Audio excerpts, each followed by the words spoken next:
The price you see on the listing is not the price you pay, and the gap between the two has cut out more buyers in Dubai than almost anything else. I have seen people get all the way to the finish line only to realize they are tens of thousands of dirhams short because nobody walked them through the real cost of buying here. So that is exactly what I am going to do today.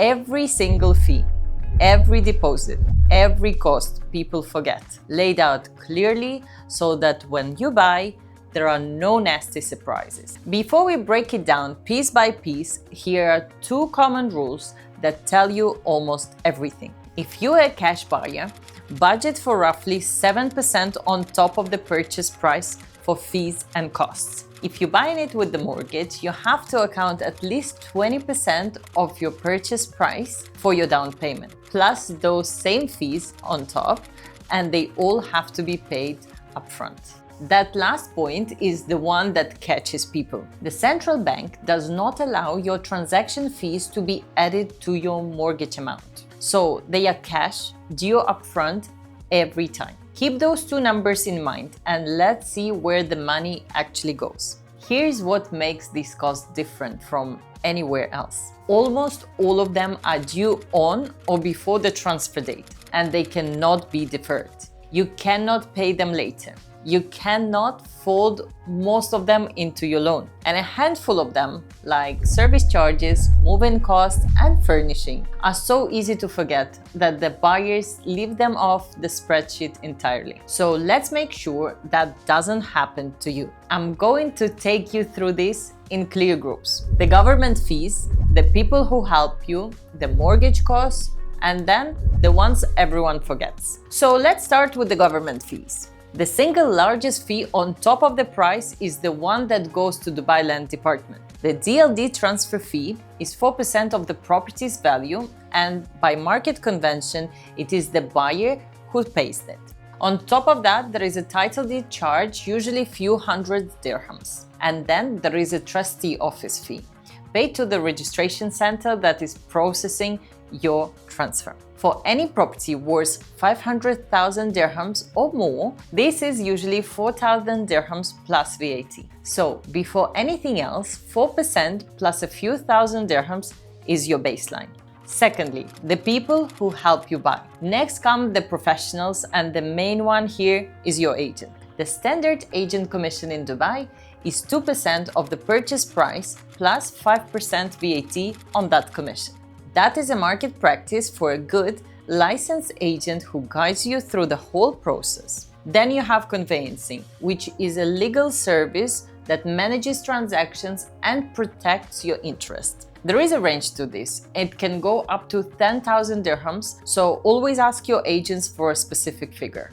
Thirdly, if you're financing with a mortgage. This is the section that surprises people the most because the costs of the borrowing are bigger than they expect. Start with the down payment because it is the largest number of all. Under central bank rules, a first-time expat buyer can generally borrow up to 80% of the value of the home, priced up to 5 million dirhams. For higher value homes, for a second property or for off-plan, you will need to put down even more, sometimes around half. On top of the down payment, the mortgage itself carries fees. There is a mortgage registration fee of 0.25% of your loan amount, plus a small fixed charge. There is a bank arrangement fee, typically around 1% of the loan, depending on the bank and the rate. And the bank will require a property valuation before it approves anything, which usually is about 3,000 dirhams. Remember, none of this can be borrowed, it is all paid up front. Number 4, the NOC and what it actually is. There is one fee that confuses almost every first-time buyer, the NOC. So let me explain exactly what it is. NOC stands for No Objection Certificate. When you buy a resale property, the developer who runs the community has to confirm that the seller has paid all their service charges and there are no outstanding violations on the property. Once everything is clear, the developer issues this certificate to say it has no objection to the sale going through. Without it, you generally cannot transfer ownership. The developer charges a fee to issue it. That varies a lot, anywhere from around 500 dirhams up to 5,000 or more, depending on the developer. It is often the seller who pays it, but that is negotiable, so always confirm who is covering it. Number 5, the service charges and the trap inside them. This is an ongoing cost that you must understand before you commit, because it can vary wildly. These are the annual fees that maintain your building or community, and I genuinely cannot give you a single number because they range enormously, depending on the developer, the type of the property, and the location. What I can give you is how they work. They are almost always priced per square foot. So if the rate were 10 dirhams per square foot and your property is 1,000 square feet, you simply multiply the two. In this case, that would be 10,000 dirhams a year. Easy. But here's the trap. Some developers calculate that square footage on your build-up area, and some calculate it on the plot. Those can be very different numbers, so always check which method applies before you sign anything. And note the timing too. Service charges are often collected ahead, sometimes triggered around the NOC stage, and you may be billed 2 or 3 months after you get your keys rather than on day one. Either way, budget for it.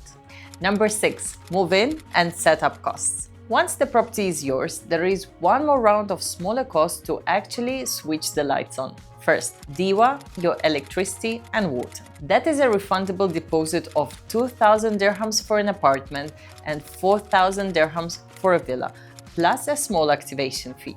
So call it roughly 2,100 or 4,100 all in. If your home uses district cooling through a provider like Empower, budget a connection fee of 3,000 dirhams plus a refundable deposit of 2,000 for an apartment and 3,000 for a villa. If it uses piped gas, that is usually another 500 to 800 dirhams. And then your internet and TV package on top. These are not huge individually, but together they add up. So keep them on the list.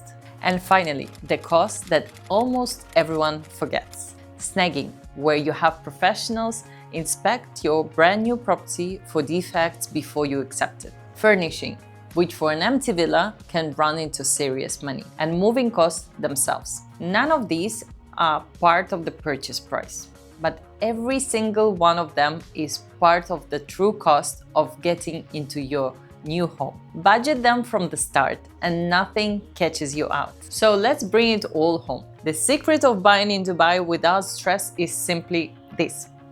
Know your all-in number before you make an offer, not after. That's the whole game here. The informed buyer is the relaxed buyer.